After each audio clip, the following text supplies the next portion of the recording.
thank you to Asia Society, Southern California, and AWE for putting on this important program. I am so excited and honored to be kicking off this program on the eve of International Women's Day and in celebration of Women's History Month. It's a special treat for me to be sharing this virtual stage with our trailblazer of our very own, Ida Liu, in this industry. She's a woman I admire tremendously and someone that I'm privileged to work with and call friend. She's a mentor and an advocate, a brilliant leader, a fierce boss, and a fellow mom of two beautiful kids. But more importantly, she truly inspires and uplifts those around her. Ida, I'm so excited to be having this conversation together. I still remember the first time we met, and this was about 10 years ago in the summer of 2012. I flew up to San Francisco to meet with you and a few others, and after a few rounds of interviews in the LA office, I was excited to finally meet the superstar banker that the executive recruiter insisted that I meet, that would change my mind about joining Citi. You walked in that room impeccably dressed, elegant and poised, and you had a bright smile and warm tone. But importantly, you had an infectious energy and exuded passion and confidence. I felt a great connection instantly of someone that shared the same passion and drive. 10 years later, we're here together, and I'm even more energized from the first meeting about the direction of our business with you at the helm of our global head, as our global head. And I couldn't be more proud of where we are today as a firm with Jane Fraser as the first female CEO of a major financial institution. Two women that have effectively shattered the glass ceiling. So I would love to start the conversation here today, Ida. You've certainly built an incredible career, and looking back, 15 years with Citi, and as you rose through the ranks from a successful banker to now the global head of CPB, and can you just take us behind the scenes in that journey? And what were a few key valuable lessons that you learned as an Asian women executive? Well, firstly, Denise, it is such a privilege and a pleasure to be having this conversation with you. You know how I feel about you. You're the absolute rock star. So thank you very much for the extraordinarily kind and very gracious introduction. I could say all of the same things you said about me to you. So I'm delighted to be here. I really would like to thank Asia Society, an organization that I'm very fond of, as you know, for organizing this discussion. And it's interesting that you asked me, well, what is sort of your vantage point of how did you do this along the way? Well, you know, you kind of mentioned it in your intro, and that is that I have a very unique vantage point. What do I mean by that? I'm sort of facing a double ceiling in many ways, you know, the glass ceiling and the bamboo ceiling. And as you mentioned, I'm very proud that we've effectively shattered the glass ceiling, especially at Citi, where we have Jane Fraser as the CEO, the first female CEO of a global financial institution. And so I'm very proud of the progress that we've made with women and advancement of women. And we're going to celebrate that tomorrow and throughout Women's History Month. But on the other hand, when you look at the bamboo ceiling, we have a lot of work to do. Only 2% of Fortune 500 CEOs are Asian today, and most of those CEOs are South Asian. So there are a lot of gaps that we still see as it pertains to Asians in executive and C-suite ranks that I think we still have a lot to work on. Interestingly, a lot of it may be cultural, and a lot of it is just about awareness. So what do I mean by that, Denise? I know you can relate to me when I say that in our Chinese upbringing, you know, we're taught to be humble, to be modest, to put our head down and work very hard. All of the things that hold you back from success, I would say, in corporate America. You're also taught to be an individual achiever and not so much focused on team-oriented sports or group-oriented success. And again, another very important characteristic to be a successful leader in corporate America. So I think some of the things that are part of our cultural upbringing are in direct conflict with the things that we have to think about to be successful in corporate America. So what is that? It's speaking out, having a voice, being loud, saying what you want. Because let's face it, if you don't ask for it, you're not going to get it. You're also your best cheerleader, right? Nobody's going to do it better than you. You have to tell your leaders, your managers, your team what you're accomplishing. Don't expect to work hard, put your head down, and then people will notice the good work. You have to make sure that it's known. I also think that we don't take enough risk. And I think that that is true of both women and frankly of Asians as well. We want to play it safe a little bit, right, Denise? So, we wait until we're 125% ready for the next job before we raise our hand and, say very carefully, I think I might be ready for that next role. Whereas many of our male counterparts may be asking when they're 50% ready, some very bold ones when they're 25% ready. But, again, we have to think about taking a little bit more risk, pushing ourselves out of the comfort zone a bit more, right? And taking some of those push projects, right, to continue to advance and to grow. So those are just some observations that I have. And we're definitely going to dive deep into some of those things that you said, because I think there's so much to unpack there. But something you said really interesting. Do you, even as the global head of a global business, Citi, do you feel like you've made it? Do you feel like you've, broken the bamboo ceiling, if you will? No, I don't think I've broken the bamboo ceiling. I'm definitely trying to chip away at it.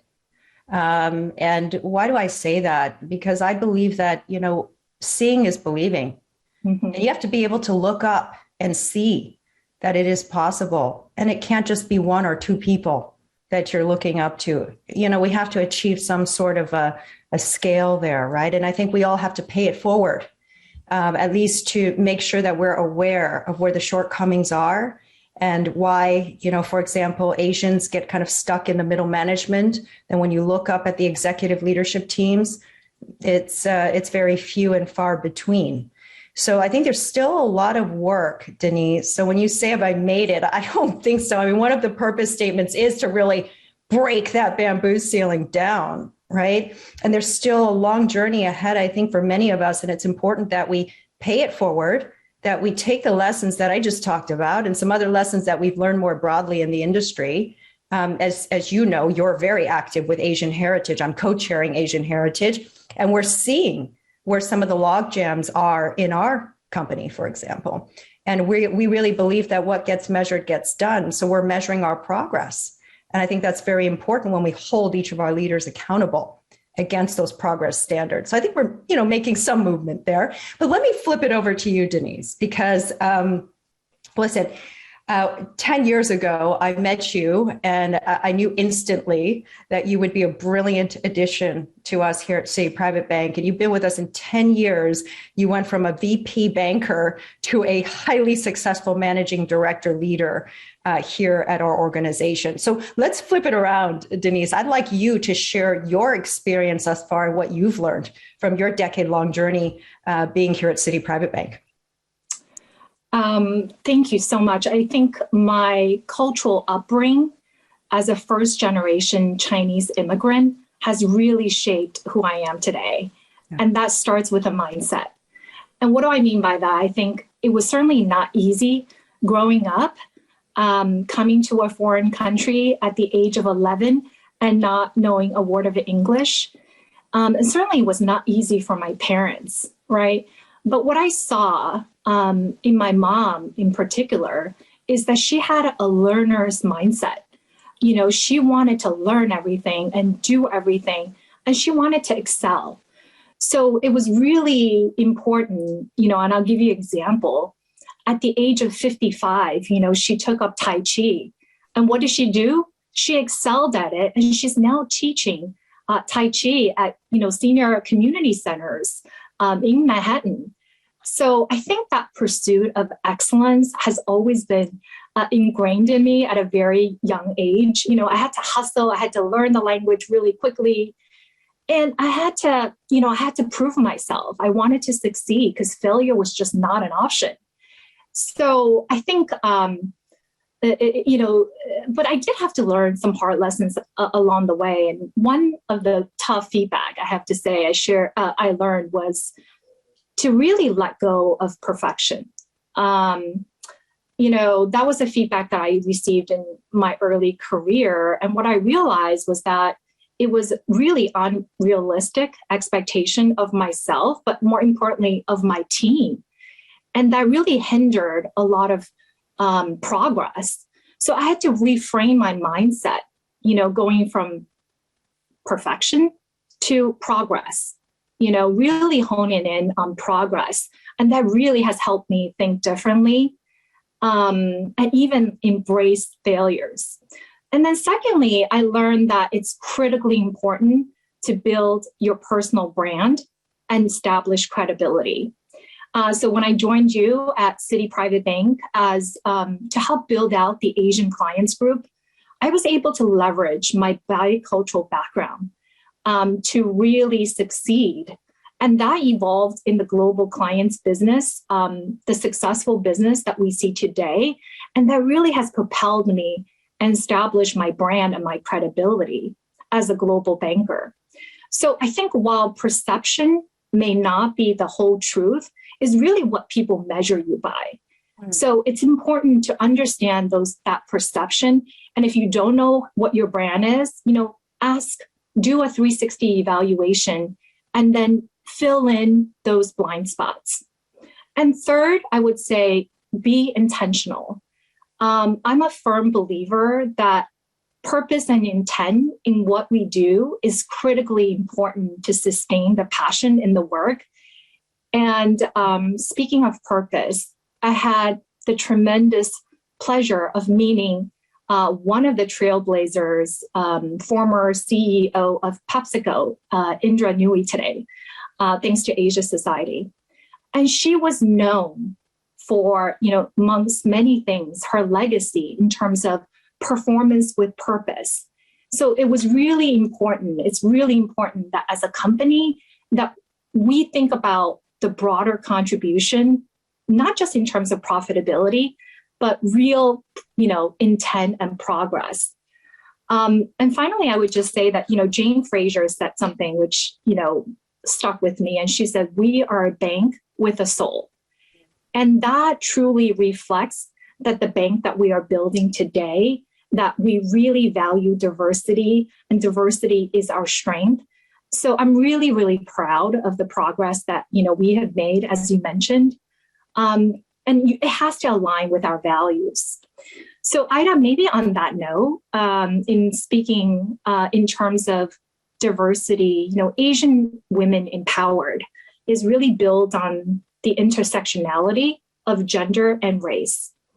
And on the topic of breaking biases, whether it's conscious or non-conscious, it really is a huge barrier for women to move forward, and in particularly Asian women.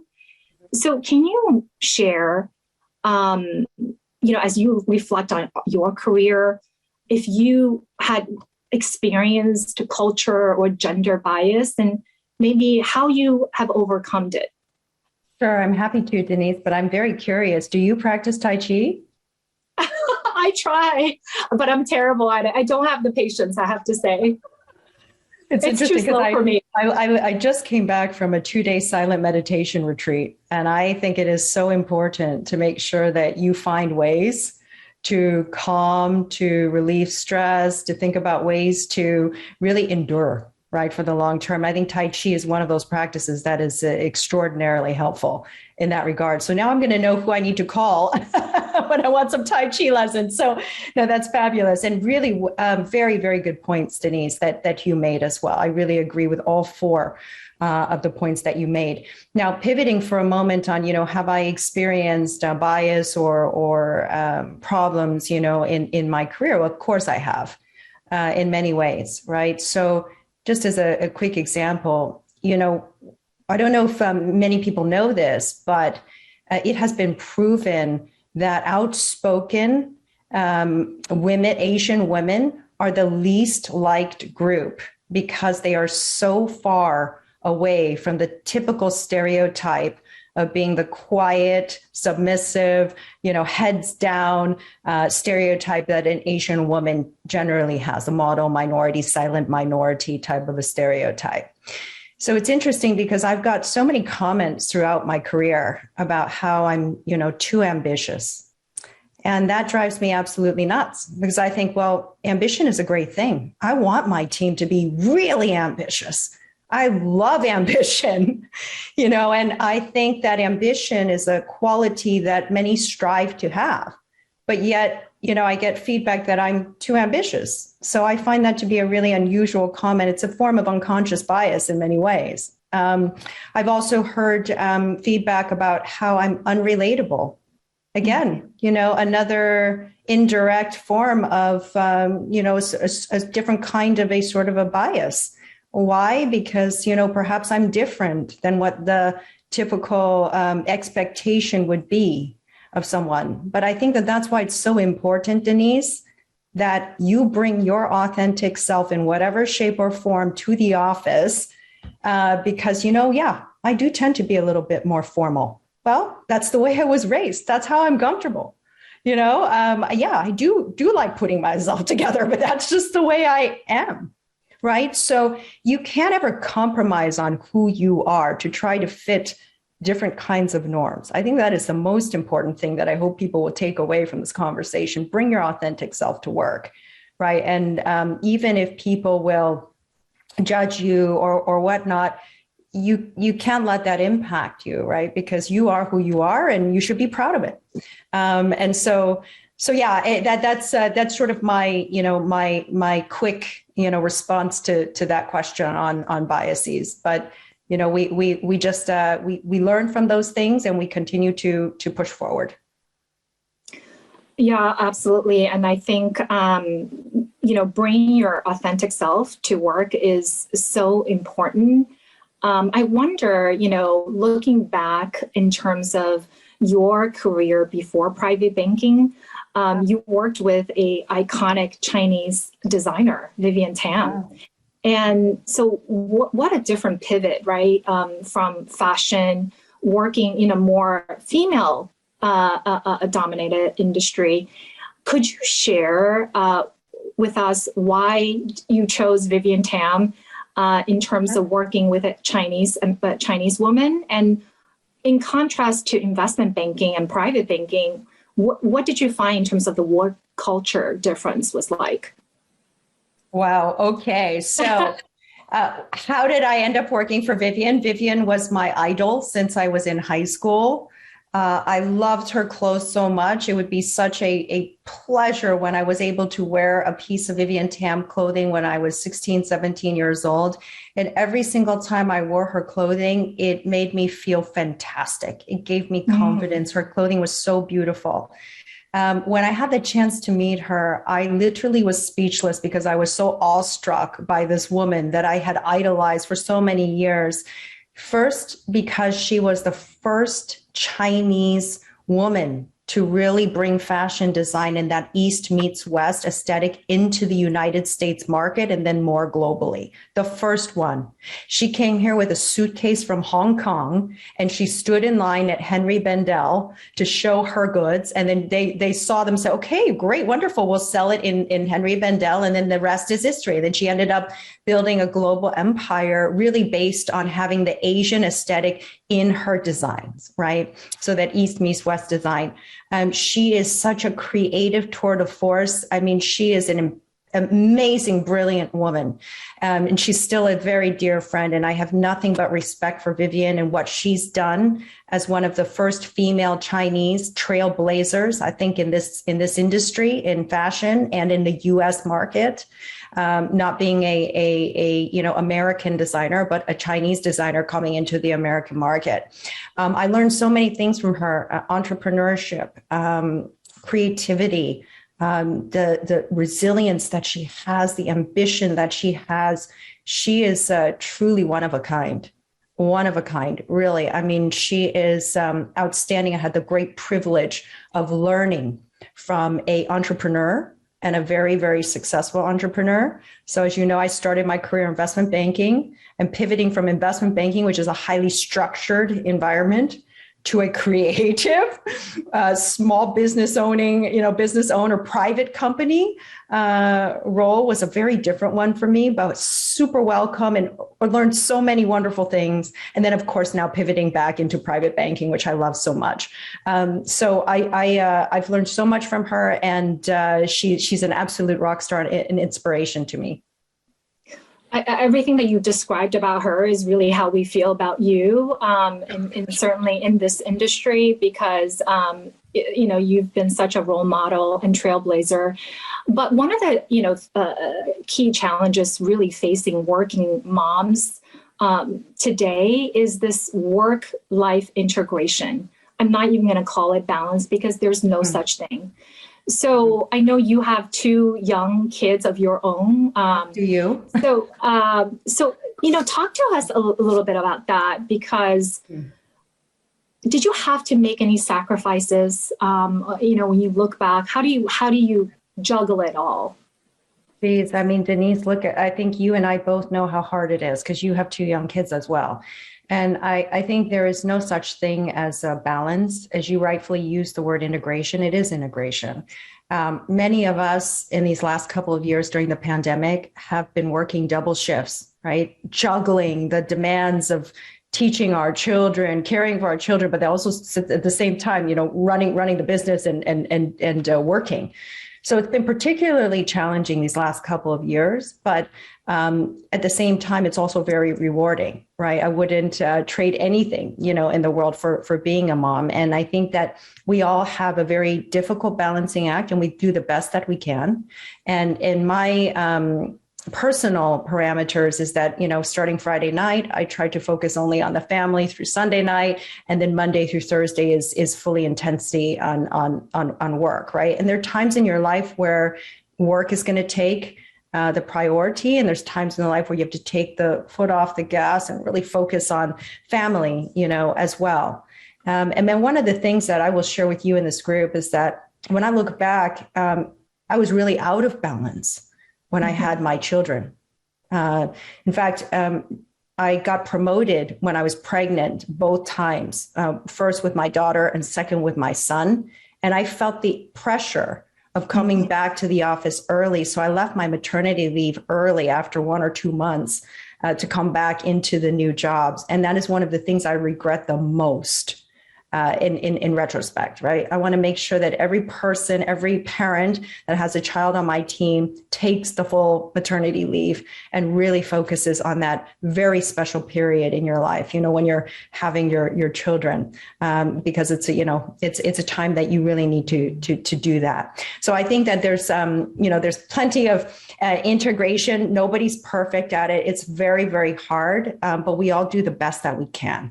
And just recently I have made a rule for myself that when I do have family dinners at home, that I don't even take the phone to the dining room with me. I leave it aside so that we can really be present, with your children and with your spouse, when you're having dinner together. And little things like that make all the difference in the world. So, and Denise, you should share your tips too, because it's definitely not easy. We do our best, right? But I also want to hear too, a little bit about your background, because, it's very different too. You came from a consulting institutional background and now you're in private banking. So why don't you share with the group a little bit about your journey, and then how you balance also having two adorable little kids at home too. I think, it starts with a great support system. Indra said this at lunch, the biggest, I think, career decision you can make is selecting a good spouse, right? Yes. To support you through that journey. Okay. So, I have learned to sort of like let go of mommy guilt for missing games and tournaments, because you know what? I don't have to be at every game, right? I think the societal pressure of moms that, you've got to be at every recital, every games. We can divide and conquer. So I've been able to give myself permission to take that time and focus on self-care, right? And I'll get the pictures now, my husband will send them to me. So it's wonderful to have that support system, I think. And boy, I'm looking at the time. We are just running out of time already. I know we haven't got to the audience Q&A yet, because we can talk for hours here. Yeah. But really touching upon, how I navigated to private banking, I credit my former sponsors and mentors. And I want to talk a little bit about this because, it's so important. I think before I even knew what mentors and sponsors were, I just did my job, really well. And I'm fortunate that I've always had, I didn't have any bad bosses, and I'll give you an example. When I was at Deutsche Bank and I went in to hand in my resignation because I've decided to move from New York to LA, my manager gave me an offer and that was unheard of. He asked me to work from home in LA. And, 15 years ago, that just was unheard of. But that afforded me the opportunity to really take my time. And when I settled in LA, to really look and see what I wanted to do. And that goes to the second mentor and sponsor, which was my hiring manager at Citi Private Bank, that he took the chance on me when I had no background in private banking. I had no experience. So I think we really need to rethink our hiring practice, Ida, because looking at former experience would exclude both you and I from sitting here today, right? We both didn't have former private banking experience. And last but not least, two of my most awesome women mentors, one is sitting in front of me right now, and the other is Haleh Bazadi, who, now runs North America. So to everyone out there, it's important to pick the firm that you work with, but it's important to also pick the bosses you work with, because you need those Idas and Halehs in your corner to advocate for you when you're not in the room. So it's important to really, number one, just do your job exceptionally well. So you will be indispensable to the point where your managers, even as you're leaving the firm, is going to support you through along the way. So maybe before we wrap up, Ida, can you leave the audience with two things? One is, what is one important piece of advice that you would give our next generation of Asian female leaders that really wants to break the bamboo ceiling? And number two, what is one thing that each of us collectively that we can do more to help empower and uplift the next generation of leaders? Because that's really why we're here. Yeah. So my advice is to do what you love. When you do what you love, you're going to do a phenomenal job at it. I finally found what I love. It's a passion of mine in private banking industry. I feel very privileged and humbled to be in the seat that I am today, working with the most talented team in private banking globally, and also with the most extraordinary clients around the world. So it is a privilege to do what I'm doing today. It's a lot of fun. I love doing it. I don't view it as a job.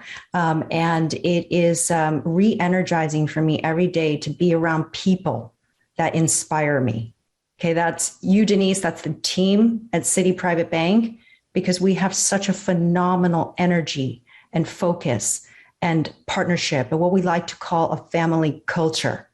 So my advice to the folks on the line is above and beyond what I said earlier about speaking up, asking for what you want, taking some risks, stepping outside of your comfort zone, but also do what you love. Don't do what people expect you to do or what you think people want you to do. Do what you love, and you will do really well at it. Secondly, I know that the folks that are listening to the Zoom call today are our very bright next generation Asian leaders, potentially, and non-Asian leaders, frankly, that are on the call today. And what I would say is, we all have to work together. We've got to pay it forward. We've got to help one another, lift each other up. And as I said, Denise, I'm not going to settle until we see that bamboo ceiling get knocked down, right? Because we paid it forward and we're helping lift up the next generation of leaders. So I encourage all of you to think about some of the great advice that Denise has shared on the call today. And hopefully that, that you've taken one or two things away from the conversation that I've shared with the group today. And we really appreciate you doing your part in allyship and helping us all accomplish that and breaking down both the bamboo ceiling and the glass ceiling. So happy International Women's Day to all of you, and happy Women's Month. And thank you all so much for being with us today. And thank you, Denise, for being such a fabulous conversation partner to have tonight. So thank you, everyone. Thank you, Ida. Have a good night. Thank you.